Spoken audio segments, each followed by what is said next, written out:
Another film I saw recently was Dr. Phibes Rises Again, the 1972 sequel to The Abominable Dr. Phibes, the story of a brilliant surgeon scientist taking revenge on the doctors who failed to save the life of his beloved wife, who now rests in suspended animation.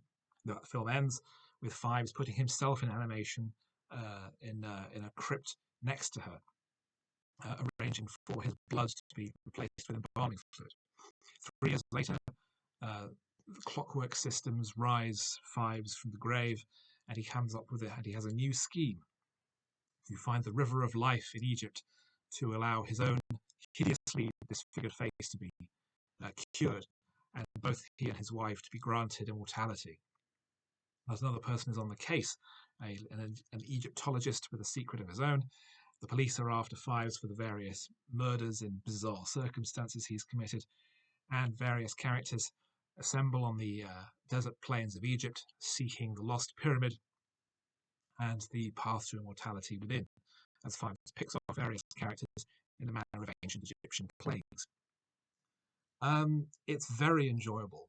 It has a wonderfully gruesome, ghoulish sense of humour, with characters being killed off in the most bizarre ways. One is stuffed into a giant bottle and shoved off the side of a ship.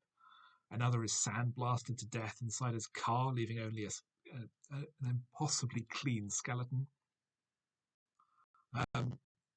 We have the return of elements from the first film, such as Phibes having a clockwork jazz band that plays music for him, and his assistant Volnavia, who is a robot or a supernatural being or a fairy or something. It's completely vague. Vincent Price is a strange choice, perhaps, to play Phibes because he never speaks on screen. Phibes' injuries from his previous escapades are such that he has to plug himself into the neck whenever he wants to speak, and his voice comes through loudspeakers, so that all his dialogue is in fact voiceover.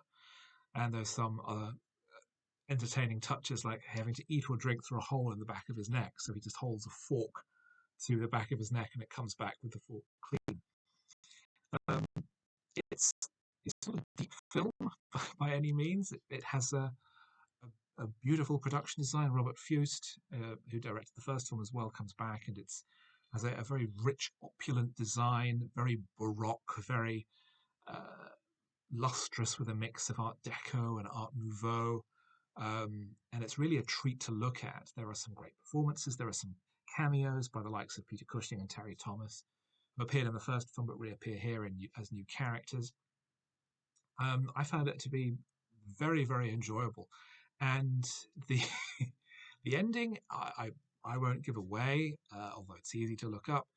But I was really not expecting that to be the song over the end credits.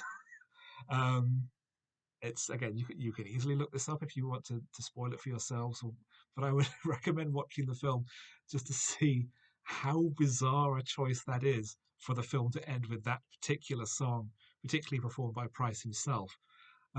It goes very well, I think, with the first film. It's perhaps not as inspired, because the deaths in the first film, I think, had a very much more specific structure to them, and here they're just tossed off rather randomly. I had hopes for a third film, but studio politics and Vincent Price falling out with various people for very good reason led that to not happen. We could have had Dr. Phibes versus the Nazis, which would have been fantastic.